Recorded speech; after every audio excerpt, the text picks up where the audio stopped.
பிஸ்மில்லாஹிர் ரஹ்மானிர் ரஹீம். அல்ஹம்துலில்லாஹ் வஸ்ஸலாத்து வஸ்ஸலாமு அலா ரசூலில்லாஹ் வ அலா ஆலிஹி வ ஸஹ்பிஹி வ மன் வாலா. ஷைத்தானை பற்றி அல்லாஹ் தஆலா எச்சரிக்கை செய்கின்ற நம்முடைய நபி ஸல்லல்லாஹு அலைஹி வஸல்லம் அவர்களுக்கு அல்லாஹ்விடம் அவனை விட்டு பாதுகாப்பு கேட்கும்படி கட்டளையிடுகிற 3 குர்ஆனுடைய ஆயத்துக்களை நாம் இன்று முதல்ல படிக்க இருக்கிறோம். அல்லாஹ் சுப்ஹானஹு வ தஆலா குர்ஆன்ல சூரா அன்-நஹல் அல்-அராஃப் 7வது சூராவுடைய 199 200 ரெண்டு ஆயத்துகள்ல சொல்றான். ஹுதில் அஃப்வ, நபியே மன்னிப்பதை நீங்கள் கை கொள்ளுங்கள். மக்கள் உங்களுக்கு தொல்லைகள் சிரமங்கள் கொடுப்பார்கள். அவர்கள் செய்யக்கூடிய அந்த காரியத்தில் நீங்கள் உணர்ச்சி வசப்பட்டு கோபப்பட்டு விடாதீர்கள். நீங்கள் அவர்களை மன்னித்து விடுங்கள். வஅமுர் பில் உர்ஃப், நீங்கள் நன்மையை ஏவுங்கள். அவர்கள் தவறான காரியங்களை செய்து உங்களை கோபப்படுத்தலாம், ஆனால் நீங்கள் நன்மையை ஏவுங்கள். வஅரிது அனில் ஜாஹிலீன், மூடர்களை புறக்கணித்து விடுங்கள். முட்டாள்கள் பல விதமான பேச்சுக்களால் அவர்களுடைய செய்கைகளால் உங்களை துன்புறுத்துவார்கள், உங்களை உணர்ச்சி வசப்படுத்துவார்கள், உங்களிடமிருந்து ஷைத்தானிய குணத்தை வெளிப்படுத்த அல்லது ஏற்படுத்த தூண்டுவார்கள். அந்த மூடர்களை நீங்கள் புறக்கணித்து விடுங்கள், அலட்சியப்படுத்துங்கள். وَإِمَّا يَنزَغَنَّكَ مِنَ الشَّيْطَانِ نَزْغٌ فَاسْتَعِذْ بِاللَّهِ, உங்களுக்கு ஷைத்தானிடமிருந்து ஏதாவது ஒரு தீண்டுதல் ஊசலாட்டம் ஏற்பட்டால் அப்போது நீங்கள் அல்லாஹுவை கொண்டு பாதுகாப்பு தேடுங்கள். இன்னஹு ஸமீஉன் அலீம், நிச்சயமாக அல்லாஹ் நன்கு கேட்கக்கூடியவன், நன்கு அறிந்தவன் என்று அல்லாஹ் சொல்லுகிறான். இந்த ஆயத்துல அல்லாஹ் தஆலா ரசூலுல்லாஹி ஸல்லல்லாஹு அலைஹி வஸல்லம் மக்காவில் இருக்கும் பொழுது கடுமையான தொல்லைகளை சந்தித்தாங்க. குறைஷிகள், காஃபிர்களாக இருந்த முஷ்ரிக்குகள் ரசூலுல்லாஹ்வுடைய தாவாவை தடுக்கிறதுக்காக அல்லாஹ்வின் பக்கம் ரசூலுல்லாஹ் அழைப்பதை, தௌஹீதின் பக்கம் அழைப்பதை எதிர்த்து கொண்டு அதற்கு எல்லா முட்டுக்கட்டைகளை போடுவதற்காக பலவிதமான தொந்தரவுகளை ரசூலுல்லாஹ்வுக்கு கொடுத்தாங்க. அப்ப அந்த தொந்தரவுகளை அவங்க எதிர்கொள்ளும் போது பல நேரத்தில் மனிதர்கள் முட்டாள்தனமா பேசுவதும் அவர்களை கோபப்படுத்த அதற்கான காரியங்களை செய்வதும் ரசூலுல்லாஹ்வுக்கு கடுமையாக இருக்கும்போது அல்லாஹ் சொல்லுகிறான், மன்னித்து விடுங்கள். ஹுதில் அஃப்வ, மன்னிப்பதை பற்றி பிடித்துக் கொள்ளுங்கள். வஅமுர் பில் உர்ஃப், நன்மையை நீங்கள் ஏவுங்கள். வஅரிது அனில் ஜாஹிலீன், மூடர்கள் அறிவீனர்களை விட்டு நீங்கள் அவர்களை புறக்கணித்து விடுங்க. அவங்க என்ன வேணா செய்துட்டு போகட்டும், நீங்க சரியா இருங்க, நீங்க அல்லாஹ்விடம் பாதுகாப்பு தேடிக்கொள்ளுங்க என்று அல்லாஹ் தஆலா இந்த ஆயத்துல குறிப்பிடுறான். பிறகு ஷைத்தானை விட்டு அல்லாஹ்விடம் பாதுகாப்பு தேடும்படி சொல்லுகிறான். 2வது ஆயத், இத்ஃபா பில்லதி ஹிய அஹ்ஸனு ஸய்யிஆ, நபியே உங்களுக்கு கேடு தீங்கு செய்வோரை நீங்கள் சிறந்த பண்புகளால் எதிர்கொள்ளுங்கள். உங்கள் கேடுகள் தீங்குகள் பேச்சுக்களால் தீமைகள் செய்வார்கள், அவர்களை நீங்கள் நன்கு மிகச்சிறந்த பண்பை கொண்டு எதிர்கொள்ளுங்கள். நஹ்னு அஅலமு பிமா யசிஃபூன், நாம் நன்கு அறிவோம் அவர்கள் உங்களை எப்படி வர்ணிக்கிறார்கள் என்று. என்ன, ரசூலுல்லாஹ்வை பைத்தியக்காரன் பேசினாங்க, சூனியக்காரன் பேசினாங்க, திட்டினாங்க, மூடன் என்று சொன்னாங்க, கவிஞன் இவர் என்று சொன்னாங்க. எப்படியோ வார்த்தைகளை கொண்டு ரசூலுல்லாஹ்வை அவங்க ஏசினாங்க. அவர்கள் என்னென்ன மாதிரி எல்லாம் உங்களை வர்ணிக்கிறார்களோ அந்த வர்ணனை எல்லாம் நமக்கு நன்கு தெரியும். ஆனால் நீங்கள் சிறந்த பண்பை கொண்டு அவர்களை எதிர்கொள்ளுங்கள் என்று அல்லாஹ் சொல்லிவிட்டு சொல்லுகிறான். வகுர் ரப்பி அஊது பிக மின் ஹமஸாத்திஷ் ஷயாத்தீன், நீங்கள் அல்லாஹ்விடம் இப்படி கேளுங்கள், என்னுடைய ரப்பே, என்னுடைய இறைவனே, ஷைத்தானுடைய தூண்டுதல்களை விட்டு நான் உன்னிடம் பாதுகாப்பு கேட்கிறேன் என்று கேளுங்கள். வஅஊது பிக ரப்பி ஐ யஹ்துரூன், என் ரப்பே, என் இறைவனே, ஷைத்தான் எனக்கு முன்பு வருவதை விட்டு, எனக்கு முன்பு ஆஜர் ஆவதை விட்டு நான் உன்னிடம் பாதுகாப்பு கேட்கிறேன் என்று நபியே நீங்கள் பிரார்த்தனை செய்யுங்கள் என்று அல்லாஹ் சொல்லுகிறான். இந்த ஆயத் அல் முஃமினூன் அப்படிங்கிற சூறாவுல 96 இருந்து 98 வரைக்கும் அல்லாஹ் தஆலா ரசூலுல்லாஹ்வை பார்த்து குறிப்பிடுறான். 3வது ஆயத், வலா தஸ்தவில் ஹஸனத்து வலஸ் ஸய்யிஆ, நபியே நன்மையும் தீமையும் ஒருபோதும் சமமாகாது. இத்ஃபா பில்லதி ஹிய அஹ்ஸன், நீங்கள் மிகவும் அழகான குணத்தை கொண்டு, பண்பை கொண்டு நீங்கள் அது தீமையை தடுங்கள். தீமையை கொண்டு தடுப்பதல்ல, நன்மையை கொண்டு தடுக்க வேண்டும். அதற்கு மிகச்சிறந்த நல்ல பண்பை கொண்டு தடுக்க வேண்டும் என்று அல்லாஹ் நபிக்கு கட்டளை எடுக்கிறான். பிறகு பாருங்க, فَإِذَا الَّذِي بَيْنَكَ وَبَيْنَهُ عَدَاوَةٌ كَأَنَّهُ وَلِيٌّ حَمِيمٌ. அப்படி நீங்கள் நன்மையை கொண்டு உங்களுக்கு தீங்கிழைப்பவர்களை நீங்கள் தடுத்தால், அந்த தீமையை தடுத்தால், அப்போது எவனுக்கும் உங்களுக்கும் இடையே பகை இருக்கிறதோ, வெறுப்பு குரோதம் இருக்கிறதோ, அவன் உற்ற நண்பனாக ஆகிவிடலாம். அவன் மிகச்சிறந்த நல்ல தோழனாக ஆகிவிடுவான் என்று அல்லாஹ் சொல்லிவிட்டு சொல்லுகிறான், وَمَا يُلَقَّاهَا إِلَّا الَّذِينَ صَبَرُوا. ஆனால் இது பொறுமையை கடைபிடித்து சகிப்புத்தன்மையை கடைபிடிக்கிறார்களே அவர்களை தவிர மற்ற எவராலும் இதை அடைய முடியாது.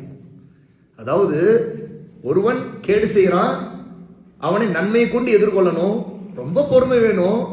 ஏன்னா நீங்க அவனுடைய கேடுக்கு நீங்களும் அவன் அளவுக்கு இறங்கினா அது ஒரு காலம் அவன் உங்களுக்கு நண்பனாக போறது இல்லை, இன்னும் பெரிய எதிரியாக தான் போவான். ஆனா அவன் கேடு செய்யும் போது நீங்க நன்மையான முறையில் நடந்துக்கிட்டீங்கன்னா ஒரு கட்டத்துல ஒரு எதிரியா இருக்கக்கூடிய அவன் உங்களுக்கு உற்ற தோழனாக நண்பனாக மாறிவிடுவான் என்று அல்லாஹ் சொல்லுகிறான். சொல்லிவிட்டு, ஆனால் இதுக்கு பொறுமை வேணும்.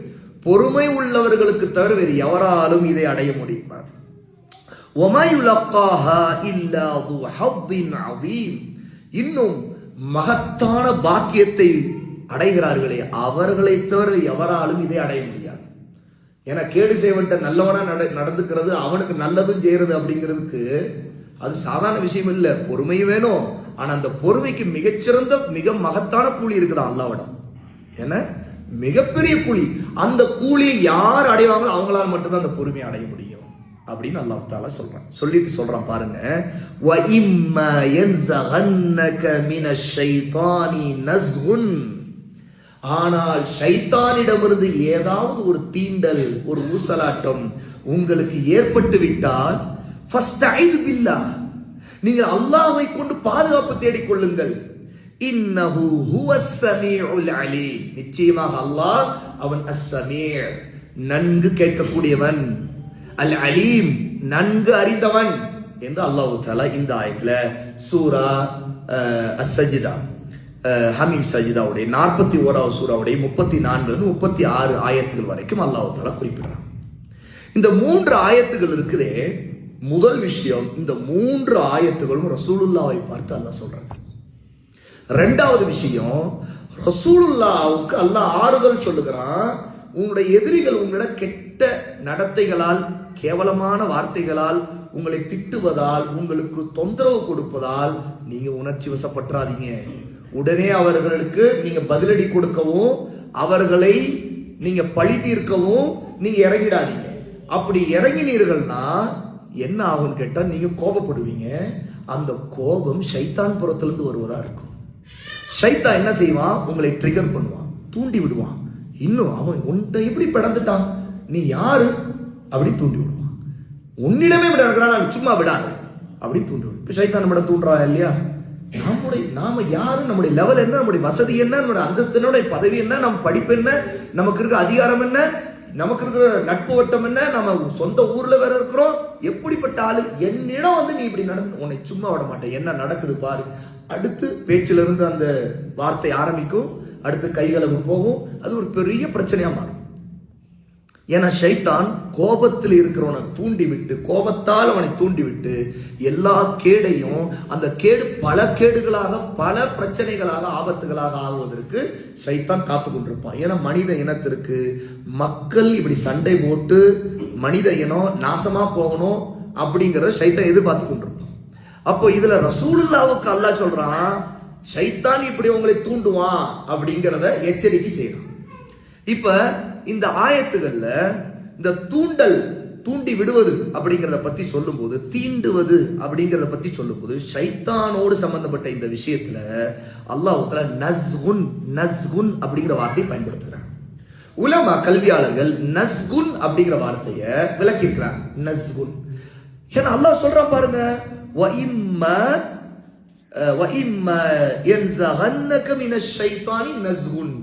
ஷைத்தானிடமிருந்து ஏதாவது நஸ்கு தீண்டல் உங்களுக்கு வந்தால், அப்போ தீண்டல், இந்த நஸ்குங்கிறது என்ன அப்படி ஒரு கேள்வி வரும்.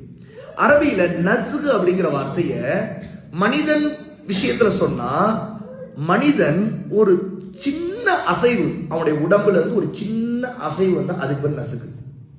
உடம்பு கை இப்படி இருக்கிற கை கொஞ்சம் இப்படி அசையுது, இந்த சின்ன மிக குறைந்த அசைவு அது ஒரு நசுக்கு. சரியா? இதான் மனிதனுடைய விஷயத்துல சின்ன அசைவு. ஜின்கள் விஷயத்துல, ஷைத்தான் விஷயத்துல நசுகு அப்படின்னு சொன்னா மனசுல ஊசலாட்டத்தை போடுறது, குழப்பத்தை போடுறது, அல்லது மனசுல சில விஷயங்கள் எண்ணங்களை போட்டு நாம மனசுக்குள்ள பேசுறது. நீ செய்ய விடாத, மனசுல சில விஷயம் சொல்லிட்டே இருக்கும். நீ எப்படி ஒரு விட்டுருப்ப, நீ எப்படி நீ போ அப்படி விடலாம், நீ சும்மா விடாத அப்படி போடும். அல்லது ஷைத்தான் பல மாதிரியான நசுக்கு போடலாம். ஒரு இளைஞன் இருக்கிறான், அவனுக்கு இயற்கையில அவனுடைய உடம்பு, அவனுடைய வயசு பிரச்சனைக்குரிய விஷயம். ஏன்னா இளமை யதார்த்தமாகவே பெண்கள் சம்பந்தப்பட்ட விஷயங்கள்ல தூண்டலை ஏற்படுத்தக்கூடிய ஒன்று. அப்போ அந்த நசுக்கு ஷைத்தான் எப்படி உள்ளத்துல போடுவான்னா, ஒரு பெண் இப்படி சிரிச்சாலா, நிஜமா சிரிச்சாலா இல்லையா தெரியாது, ஆனா அவ சிரிச்சது நம்மை பார்த்து சிரிச்சிருப்பாளோ, நிஜமாவா அப்படின்னா அவருக்கு நம்ம மேல நல்ல அபிப்பிராயம் இருக்குதோ, சரி சிரிச்சாலே நாம் பத்தி சிரிக்கலாமா, ஷைத்தான் போடுவான். அப்போ ஏதோ ஒரு மெசேஜ் வருது அப்படின்னா, unknown message, who is this, யார் இது அப்படின்னு கேட்கும்போது, அங்கே நீங்க யாருன்னு கேட்கும். இப்படி கேட்கறது உண்மையில ஒரு பெண்ணா இருக்குமோ அப்படின்னு ஷைத்தான் போடுவான். அப்போ நாமளும் கேட்போம், நீங்க யாருன்னு கேட்போம். அப்ப அங்க இருந்து ஒரு பெண்ணே, நான் என்னுடைய பேர் இது அப்படின்னு சொன்னா, ஓ நிஜமா பெண்ணு தான் அப்படின்னு சொல்லி ஷைத்தான் நிஜமா ஊசலாட்டத்தை போடுவான். அப்போ அடுத்து என்ன, இன்னும் கொஞ்சம் சாட் பண்ணி பார்ப்போமே, என்ன ஏதுன்னு கேட்போமே.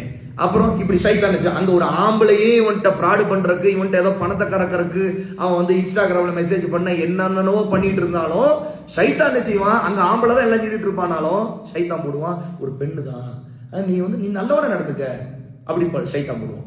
அது நீ தொழுகையாளியா, நீ அந்த பெண்ணுட்டா தொழுகையில தவறாதன்னு சொன்னேன்னா, நீ நல்ல தொழுகையை பத்தி சொல்றேன்னா நீ எவ்வளவு நல்ல முஸ்லீம்னு அந்த பெண்ணு நினைப்பா.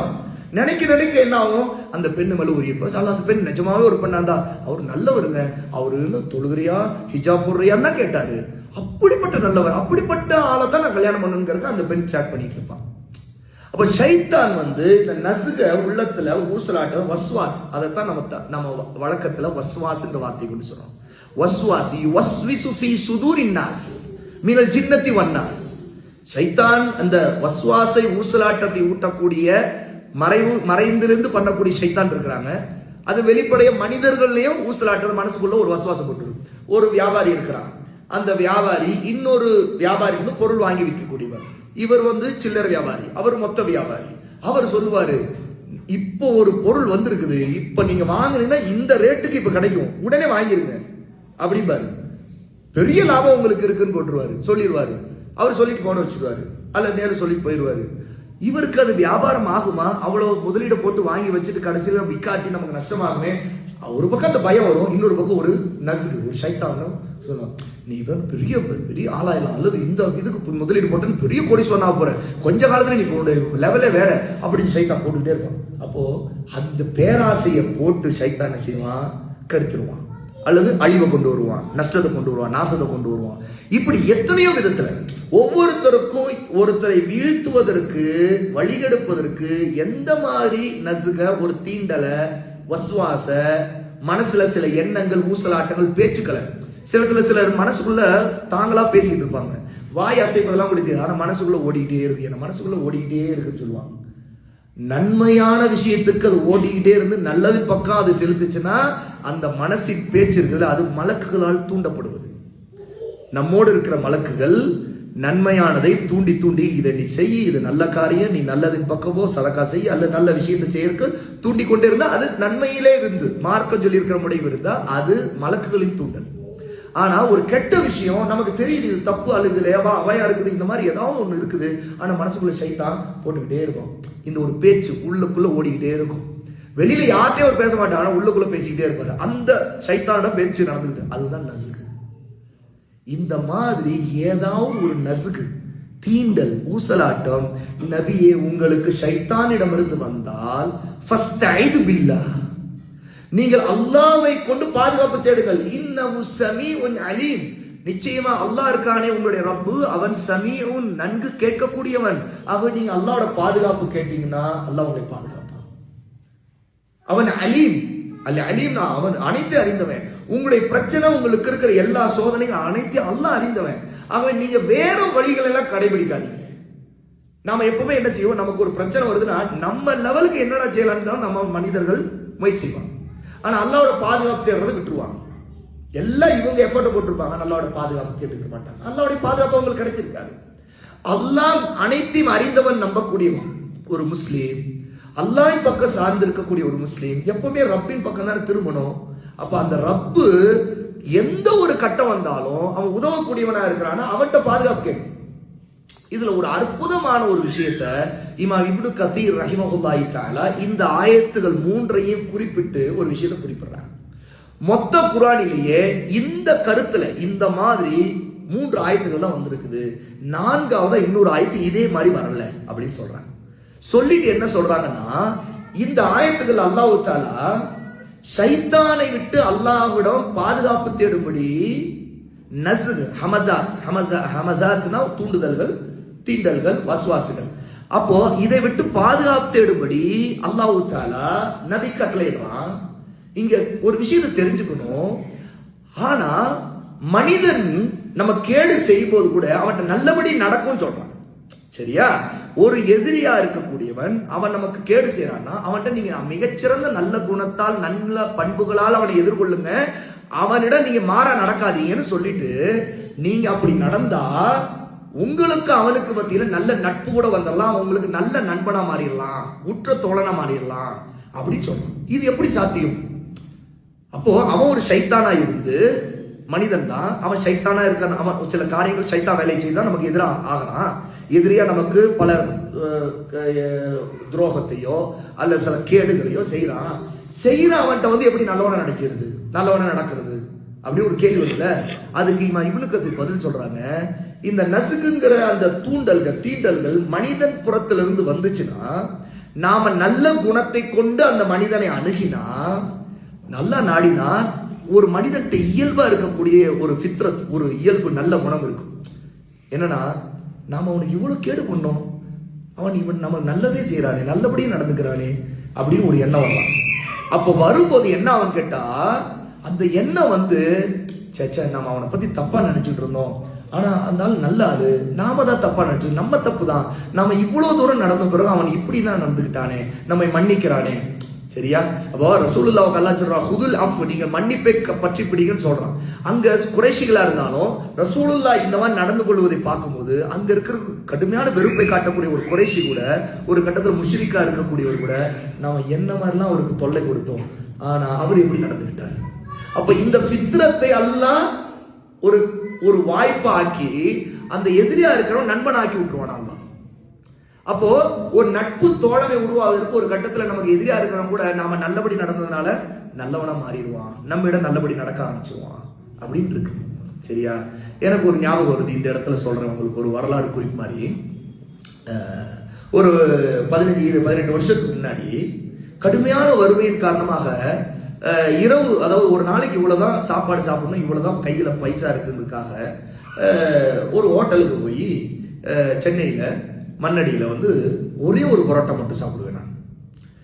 ஏன்னா அந்த ஒரு பரோட்டா மட்டும் தான், அதுக்கு தான் அன்னைக்குள்ள என்னுடைய கையில காசு இருக்கும். இரவுக்கு அவ்வளவு ஒதுக்கி வச்சிருப்பேன்.